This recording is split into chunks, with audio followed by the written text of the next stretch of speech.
chào anh chị và các bạn rất thân mến. Hôm nay món ngon mẹ nấu sẽ chia sẻ với các bạn món xôi bò và chè trôi nước. Thì món chè trôi nước và xôi bò này có một người khách đặt mình để mừng thôi nôi cho con của họ. Và nhân dịp đây thì mình cũng chia sẻ với các bạn luôn. Thì công việc trước tiên mình sẽ đi ngâm cái đậu xanh này. Đậu xanh này thì các bạn vo sạch giùm mình nha. Nếu như mà đậu bị cũ thì các bạn cho vào một chút muối và mình vo chung nó sẽ tẩy sạch và mình sẽ yên tâm hơn, đậu xanh sẽ sạch sẽ. Thì khi đó cái bánh trôi nước của chúng ta để nó sẽ được lâu hơn, không bị thiêu. Còn nếu như mà đậu của các bạn mới thì cứ vo sạch là được, không cần phải làm vào trà muối cũng được các bạn nha.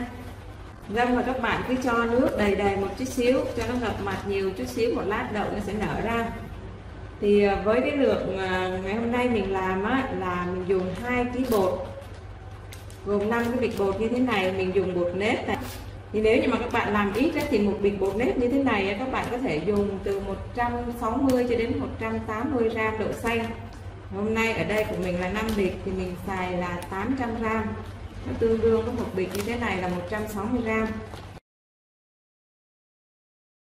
Thì cái công việc tiếp theo bây giờ mình sẽ chia sẻ với các bạn đi ủ bột nha.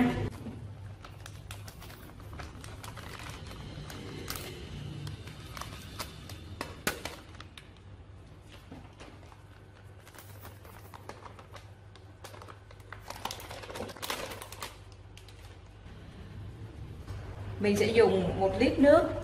Nước này là nước 65 độ là các bạn, nó khoảng cỡ 60 đến 70 độ thì là phù hợp nha. Và mình cho vào đây 4 thìa cà phê muối tương đương với 16 gram.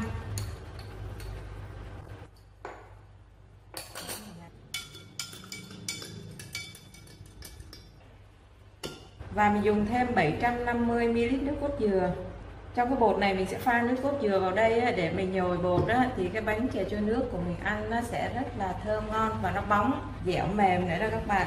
Thì tổng cộng của nước và nước cốt dừa ở đây là 1 lít 750 ml cho 5 bịch bột như thế này. Và nếu như các bạn chỉ nấu một bịch, làm một bịch thôi thì các bạn sẽ dùng là 200 ml nước ấm và thêm 150 ml nước cốt dừa. Nếu mà các bạn không dùng nước cốt dừa thì một bịch như thế này mình sẽ dùng là 350 ml nước ấm nha.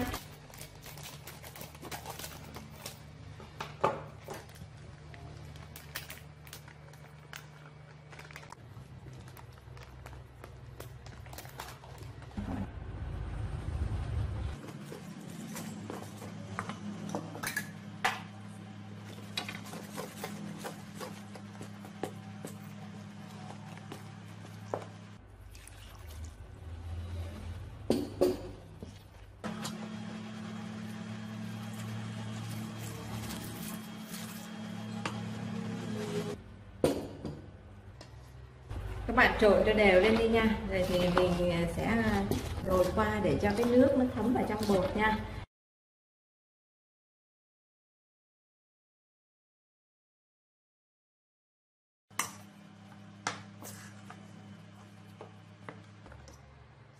Bột này thì chưa nhồi các bạn nha, các bạn chỉ có trộn để cho nó thấm nước với những nước cốt dừa đều vào trong bột thôi. Thì mình để ở đây cho bột nghỉ là 30 phút, sau đó mình sẽ quay trở lại nhồi bột. Đậu xanh thì mình đã ngâm được 30 phút rồi, bây giờ đi xả bỏ cái nước này và mình sẽ đi nấu cho nó chín lên nha.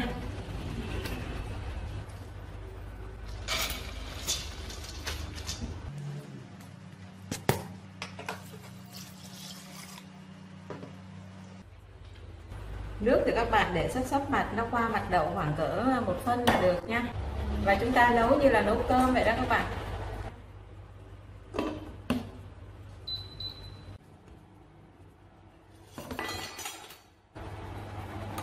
Đậu xanh lúc này sôi rồi, có bọt này, các bạn vớt bọt đi nha. Này các bạn giảm lửa đi để cho sôi liu riu.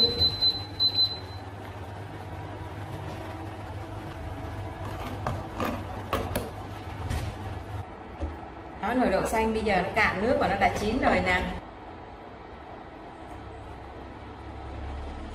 Đậu xanh bây giờ chín mềm rồi nè các bạn. Mình cho vào đây 100 gram đường. Các bạn dùng 7 muỗng canh đầy như thế này nha.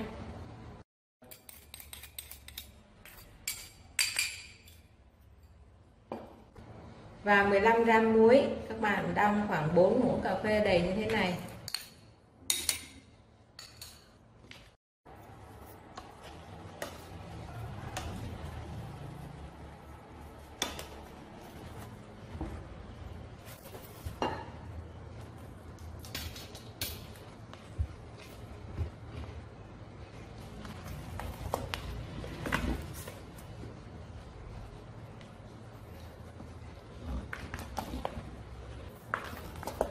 Các bạn đánh cho đậu xanh nó tán nhuyễn ra mà nó hòa quyện đường với lại muối vào với nhau nha.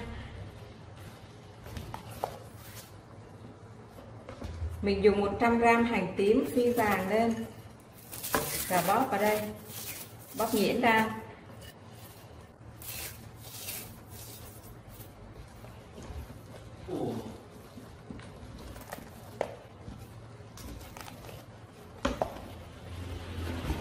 Nhân chè trôi nước mà có hành phi á, bỏ vô đây nó sẽ thơm ngon lắm các bạn. Và cái phần nhân của chúng ta như thế này là xong rồi. Bây giờ mình sẽ nhắc ra ngoài cho nguội bớt, rồi một lát nữa mình sẽ viên lại nha. Bột mình đã ủ được 30 phút rồi nè. Bây giờ mình sẽ đi nhồi bột nha. Nếu mà các bạn có máy nhồi bột đó, thì mình cho vô máy mình nhồi thì tiện rồi.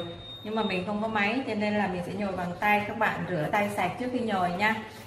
Bột mà mình dùng bao tay mình nhồi thì không đạt chất lượng được ha.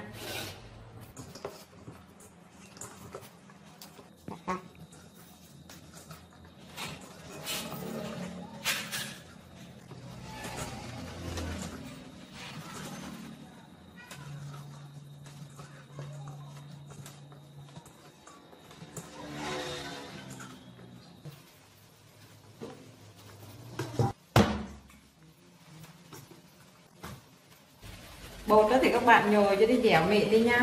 Rồi thì để cho cái chè trôi nước của chúng ta nó dẻo mềm, và khi mà mình để nguội cái bánh nó vẫn dẻo mềm thì mình có dùng thêm ở đây 500 gram khoai lang. Khoai lang thì các bạn cứ hấp chín lên, hấp hoặc là luộc đều được, và tán nhuyễn ra rồi mình cho vô cái phần bột này mình nhồi chung luôn.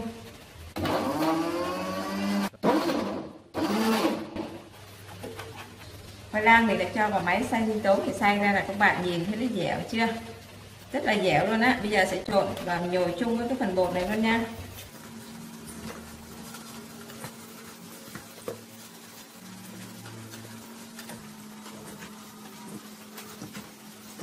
Sau khi mà cho khoai lang vào rồi mình thấy cái bột nó dẻo hơn rất là nhiều nè các bạn, dẻo mà dễ nhồi lắm. Bây giờ cái bột này dẻo chưa?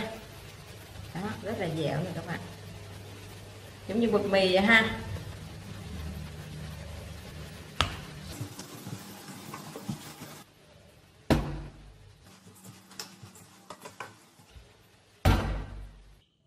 Và bây giờ mình sẽ đi nấu chè các bạn ơi. Thì cái nồi chè hôm nay mình sẽ dùng 4 lít nước để nấu. Và mình dùng 1,5 kg đường. Nếu các bạn dùng một bịch bột 400 gram thì mình dùng 800 ml nước cho đến 1 lít là vừa. Nước đường đã sôi rồi đấy các bạn giảm lửa giùm mình nha. Mình sẽ cho vào đây 2 bó lá dứa cho thơm.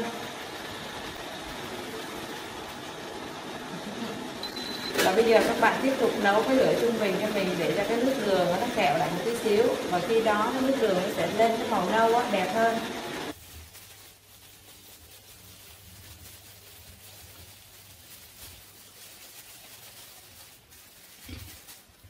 Nhân đậu xanh thì các bạn cứ viên tròn lại, cái viên nó lớn nhỏ thì tùy thích nha các bạn nha. Thì ví dụ như cái này mình làm nó là 20 gram thì cái phần vỏ bên ngoài sẽ là 30 gram. Và bây giờ thì mình sẽ chia sẻ các bạn là nhận cái phần nhân này vào trong vỏ.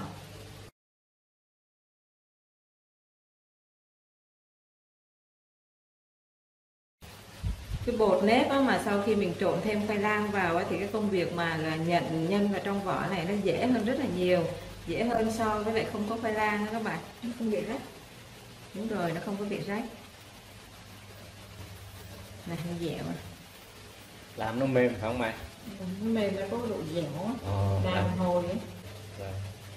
Hôm nay có cả bà ngoại lên đây này, phụ làm cái món chè này để mà kịp giao hàng cho người ta này. Lúc này là 12 giờ đêm, 7 giờ sáng họ lấy hàng rồi.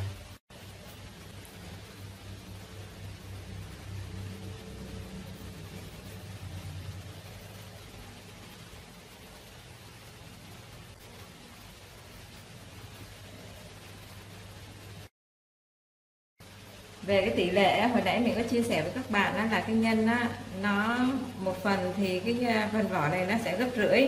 Ví dụ như cái nhân này 10 gram thì cái vỏ này sẽ là 15 gram. Ví dụ như bánh ở bên đây, còn nhân 20 thì vỏ sẽ là 30.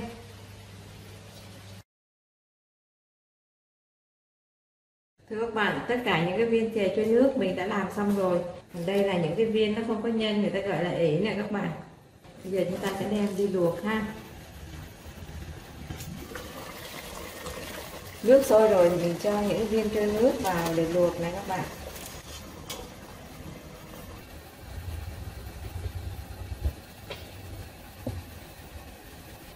Bên đây mình luộc trước cho nên nó nổi lên rồi, và bây giờ các bạn vớt ra được rồi. Cứ nổi lên thì mình để thêm 1-2 phút nữa mình vớt ra. Bên này đang nổi rồi nè. Còn cái nồi ở bên đây á, thì mình đã vớt ra cái nồi nước lạnh mình để ở đây rồi.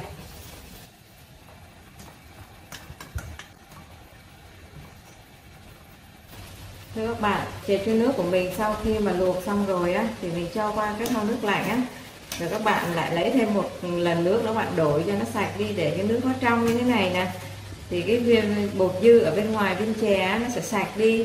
Như vậy á, khi mà mình cho vào trong nước đường á, nó sẽ không có bị lèn nước và nước chè sẽ trong, mình ăn nó sẽ ngon hơn, và mình để lâu nó không có bị chua.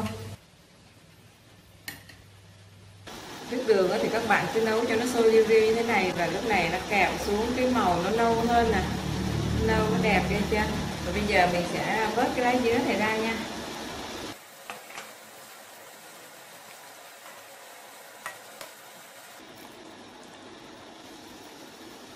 Tiếp theo mình sẽ cho vào đây 150g gừng.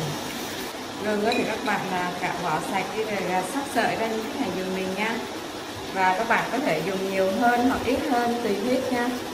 Nước đường và gừng đã sôi trở lại rồi nè, bây giờ rất là thơm luôn, thơm mùi gừng, rất là dễ chịu. Nồi chè hôm nay mình làm nhiều cho nên mình sẽ chia ra làm 2 nồi để thả viên chè vô.